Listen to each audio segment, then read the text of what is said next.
Hey guys, Quantum Mike here with my little brother's Gimmick Puppet decks. This is the fourth and final installment of the deck draft week. So I'm gonna end this off with on a fun note anyway. I mean, what better way to say fun than with a deck full of toys? Now this deck is pretty fun, not gonna lie, but there are sometimes, okay, a lot of times when it could be dead in hand. I mean, we are running a couple level 8 monsters in here that can be pretty cloggy. And you guys know me, and I'm well aware of it, and I know what it feels like and how to deal with cloggy level 8 monsters in the hand.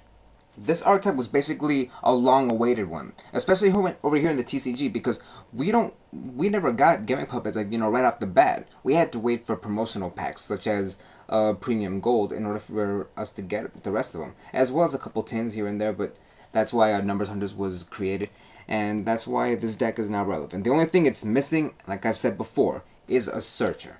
And if you guys want to know more about that, I'm pretty sure I said it in 5 decks that are missing something. Feel free to go check it out if you want. And okay, let's get started with this deck. So first things first, the guidelines, as you guys already know, this is not a deck profile, this is just a deck draft. We're only going to be going over all the cards that are in here, and it's up to you guys to take out what's no longer necessary and put in what is, and leave it as is.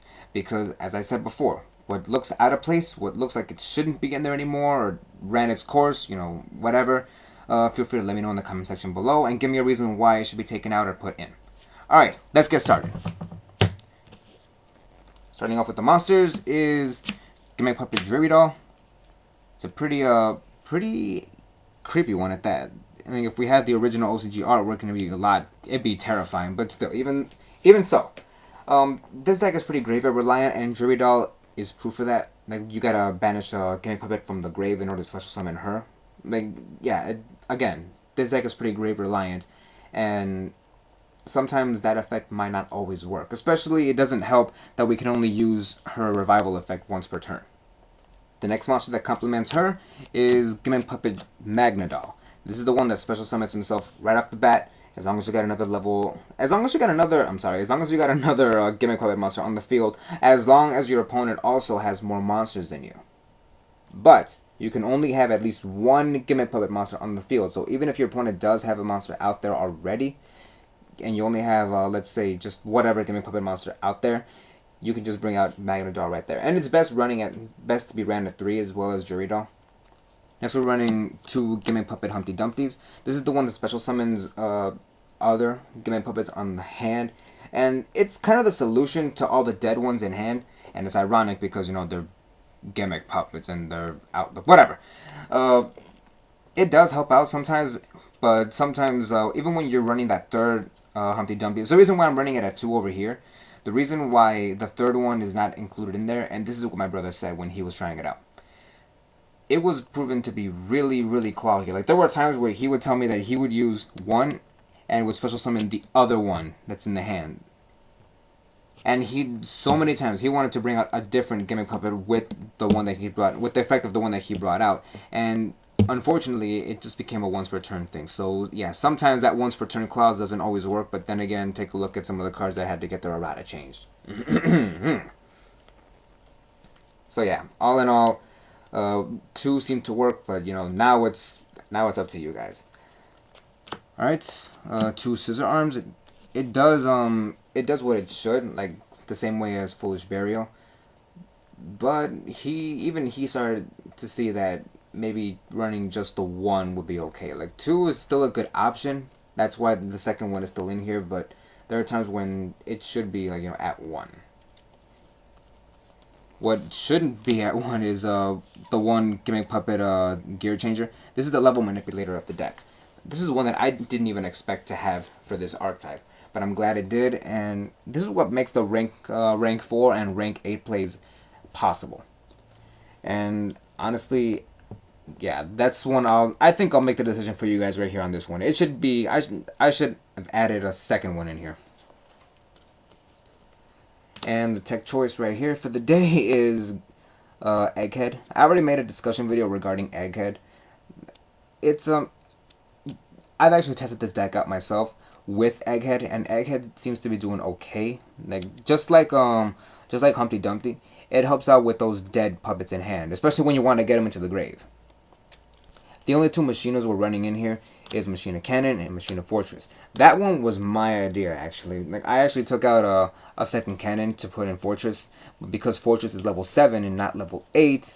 While it is pretty easy to summon and its effect is pretty good, the problem here is that it's level 7, and sometimes it just doesn't always work. However, what can work is if I took out Cannon and replaced it with another Fortress, or if I took out Fortress altogether and replaced it with another Cannon. Regardless, that's up to you guys if you have any suggestions on it. And to finish off the monster lineup is 2 Swift Scarecrows. Sometimes you're going to have dead hands, of course, and which means you're not going to be able to have anything on the field to defend yourself with. That's why the Scarecrow is right there. Alright, that's it for the monsters. Time for the spells. The most obvious one, which is the Monster Reborn of the deck, which should always, no matter what, be run at 3, which is Junk Puppet. Unfortunately, it's got that once per turn clause, but there are times, most of the time, it doesn't even affect the deck as much. So, it's okay. Once again, dead draws in hand could prove, bad, obviously. So, this deck kind of has a lot of draw power, and what I mean by kind of has a lot, I mean it has a lot. Like, I'm maxing out on Trade-In. That was my idea from the start. And to make sure Trade-In does live, we're also running 3 Upstarts. And because of the fact that we are running pretty big beaters, we do not like Spell and Traps. So that's why we're running 3 MSTs. Sometimes that one Dreary Doll doesn't always work on its own. But there's a reason why I'll show you guys later on as we move on to the extra deck. There's a reason why there's only just the one machine duplication. And it's best to leave it at just that, okay? Alright, just common staples, which is Dark Hole, Foolish Burial, because sometimes you don't draw into that Scissor Arms, Book of Moon, and Rank of Magic Argent Chaos Force. Just like they did it in the show, this rank up spell works wonders in this deck. Alright then, I'll let you guys analyze those as I'm putting them away. Oop. Traps go as follows. Just the one compulse. Like, monsters are not really that big a deal. Sometimes it's mainly just a spell on traps, because we can already overpower the monsters. I mean, Gimmick Puppets already have high enough attack, as well as really good effects, so monsters are not really that big a deal, like I said. 2 trap stuns, like spell and traps. Again, that is the problem here. And the trap lineup is really short if you really think about it, because we're only running 3 Reckless Greeds. Now, with the hand advantage that you have over here, again, with all the draw power, skipping your next 2 draw phases is never really, that bad. It's just that, like, you guys have seen me work this deck with when I was testing out the 5-card draw ruling. It's all a matter of when and how you activate Reckless Greed. I mean, you gotta know when exactly to activate it.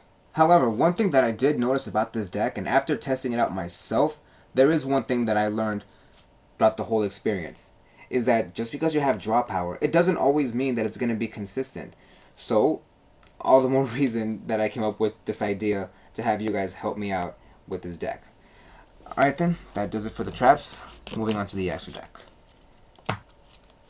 Now, the extra deck, once again, is incomplete. It's missing 2 monsters in here, but regardless of the fact, let's see what we can, how we can extend it, as well as what we could take out and put in. Alright, running the trump card of the deck, which is number 40, Gimmick Puppet of Strings, as well as his Chaos Form. Running it at 2, because, its effect is pretty good. We are going to be running, the fact that we're already running 3 of these 2, their effects regarding the string counters, they actually do work. But, there are times when Chaos 40 is probably not needed. Already running 3 of them, 3 regular 40s, running 2 Chaos 40s can sometimes be a little dead. Sometimes it doesn't always work, 2 number 15s, and his Chaos Form. Let me just fix that up, it's a little sloppy. Respect the cards, guys, respect the cards.